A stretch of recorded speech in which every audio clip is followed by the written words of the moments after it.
Hello, everyone. Welcome back to the second episode of the Composable Commerce podcast. In this podcast series, we discuss the essentials of building a composable e-commerce system for your brand. We not only talk about why headless commerce is good for business, but also break down the technical challenges that come with it. So, like managing replatforming, integrations, and time to market.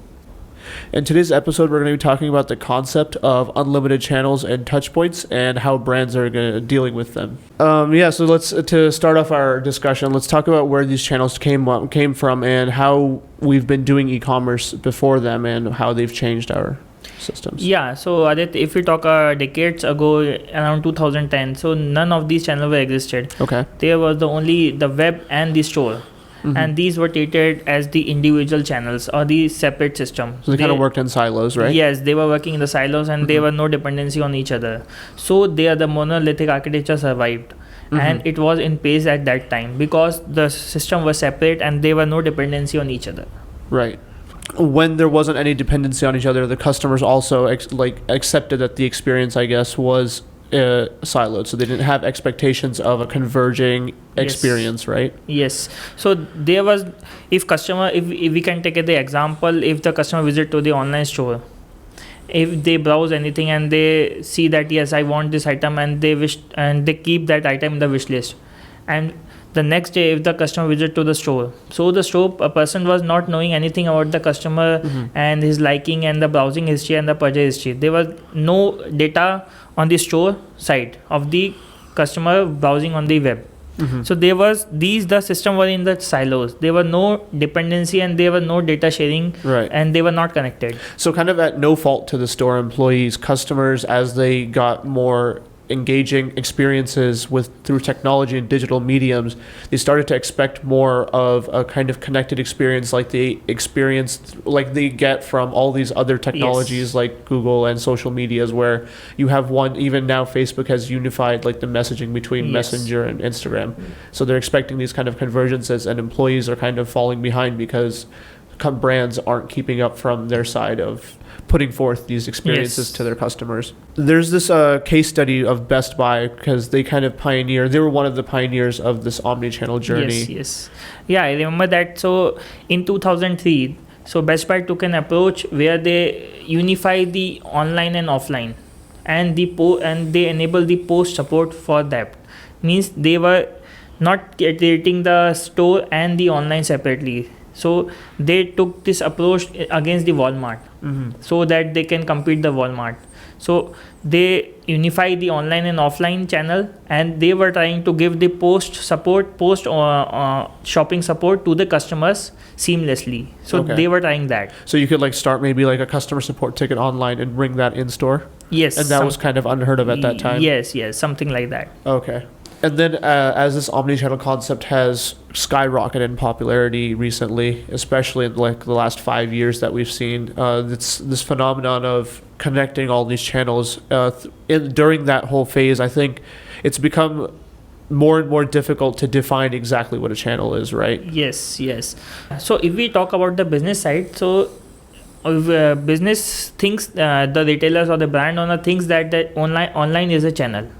But online is not a channel. Okay, so kind of what you're saying is people have started to dismantle this belief where we used to think, connect online and offline. So online is not just a channel. Yeah, it's not just a channel. If we talk about the smartphones and if we talk about the chatbots, so we can have the different combination to deploy the chatbots. Like the chatbots can be deployed on the web also, on the mobile apps also, and differently and independently on the social media also. Right. So these are some combination of mixing of the channels. So we can't say that online is a channel. There are different combination with a channel also. With I took the example of chatbots. Right. So even if we think about mobile, people think mobile as a channel, but actually what we have is we have an e-commerce, we have social, we have different kinds of social. Yeah, it's like a voice commerce. If right. You can social. say, so we have Alexa, Google. And Siri. So these are some of the voice commerce. These are some different channels. It's not like the online and offline, only the both channels. There are different multiple channels also. Right. And I think even if we go out and start counting all of these different ways to buy, when we start to really approach unlimited territory is when we talk about the permutations and combinations of these channels, Yes. because you're never just experiencing like, oh, I go on Facebook, I find the product and I buy it. Like that's super rare. That never happens. Yes. What we're actually seeing is like, you see like an advertisement on the street, you see an ad online, you get an email, you open that up, you go into your e-commerce.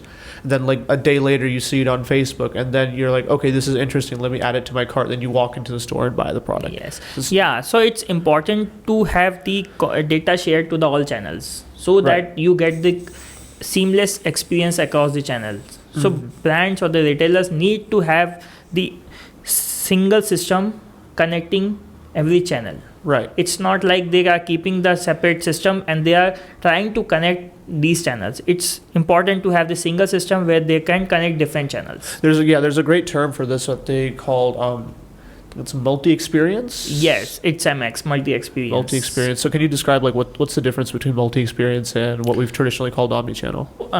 Adit, it's like moving beyond omnichannel, which connects customer to all channels. So it's an idea where we connect the channels and they interact with each other. So they have the common database and they share to all channels. Okay, and so does that, I guess that's supposed to yield to this concept of, instead of thinking of all of your channels as applications that you have to maintain, you think of them as like an experience that you're designing for your customer, Yes. and you think of that as like a journey almost. So you make like a journey map, right? Yes. So it's important for the brand owners or the merchants to have or to give the customer a experience which should be seamless. Again and again I am saying about the seamless experience, because it's all about the multi experience and the customer experience. Right. To give the customer an experience where they can do the shopping seamlessly and they can have the confidence, because customer want the product and the experience. They don't want anything beyond that. As you rightly said, like this, like the idea of a customer having a seamless experience, and you can't really do that if you don't have a clear vision for what the experience you want to provide is. And that also can't be just done on a whim. What you have to do is you have to make sure from the start, from the ground up, you're working towards a journey that you fully understand. So there has to be somebody in the brand or the company that's providing this experience that owns this entire like retail applications system, basically, who understands the business aspect of it, what it means to customers, and is able to map that into a cohesive way. So that person is responsible for drawing the lines between different applications and how those applications are converging with the customer when they have touch points with the customer, when they Yes. come in contact with each other. Yes. So I completely agree with you on this, and customer journey mapping with the customer experience is very important for the brands. So there should be a person specifically for this, so that they can view or they can analyze the customer, mapping the customer touch points, the customer journeys. Right. And they can map this with the customer experience, Right. so that they can give the customer a personalized experience. And that's when you really come up with those multi-experience customer Yes. journeys, right? Yes. Yeah. And then that doesn't actually just stop at your customers, though, because in this new era where you have information overload everywhere, you have to think of your employees as like extended like internal customers in a way. Yes, it's very important to treat your employees as an internal customer, because there was a time where the employee was not having any digital thing and they were not equipped with digital assets. So they were like, if a customer visit to them and they ask for something, so they were like, who are you? And Yeah. what do you want? What's the product that you want? Yes. Like oftentimes customers know more about Yes. products that they're looking for. Yes, and the employees were not having the confidence that this product is there in their stock or not. Yeah. They were not having that confidence. Right. They used to say, okay, let me check downstairs or the Yeah. backside. Yeah.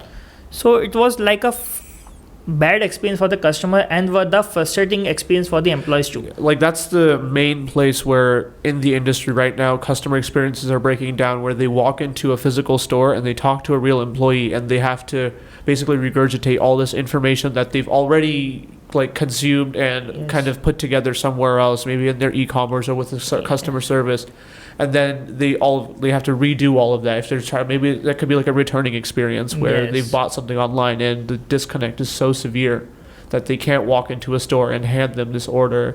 Instead, it has to be like this whole ordeal where they talk to the manager and like Yes. people get involved. And apart from that, it's not just about like capabilities and features, but also just straight up product information. Like if a customer walks in and they want to know about a product, your employee better be ready to answer any and all questions that could possibly come up about that. Yes, right? It's very important to digitally equip your employees so that they can give the customer experience. Yeah. At the same time, it's not just about like making a checklist of information. There's also this like if the information is not easily accessible, like if the employee experience it just doesn't work and they have to like go through 5 different systems to just find a product, you've already broken down that experience for your employee and the customer. And so it's very important that you're treating like you give equal and considerate thought to your employee journey also. Yes, it's important for to map the employee journey like the customer journey.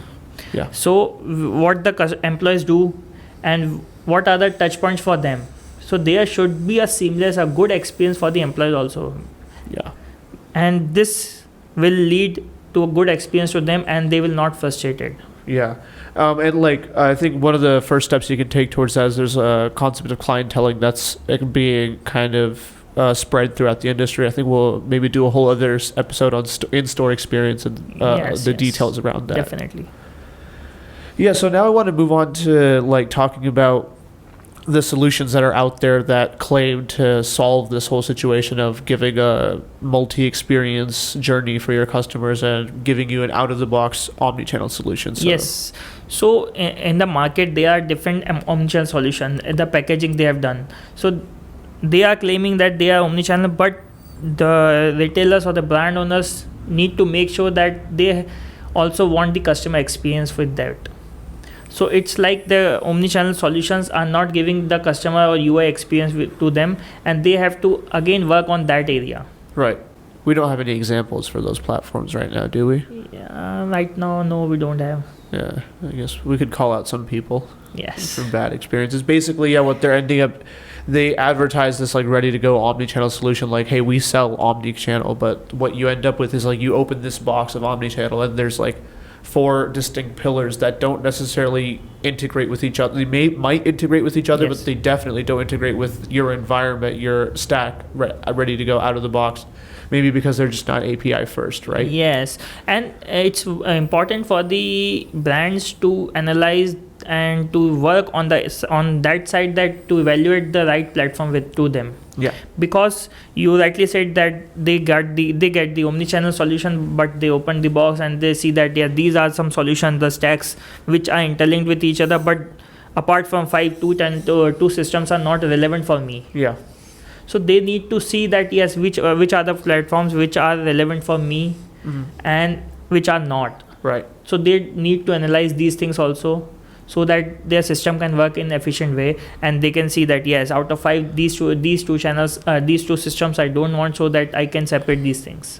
Yeah, and so that's where we jump back into like that headless approach, right? Yes. Because when you're getting this system, definitely you don't want something that's going to make you make a bunch of custom integrations and stuff, but that's still going to be part of it no matter what system you get. You're going to have to integrate it with your own thing. But if you want that journey to be as easy as possible, so if there's anything that's making it harder for you, it's just going to stand in between you and your go-to-market time, right? Yes. So definitely headless is the new era for the brand owners, and it's the platform which really suits for the merchants. Yeah.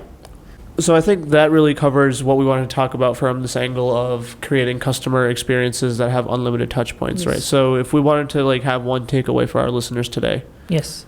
So one takeaway is the MX strategy helps drive parity between the customer experience and the employee experience, which it's from the UX perspective, which leads to the reduced time and the good business outcomes for the employee and the customer journeys. Very well said. Yeah. All right.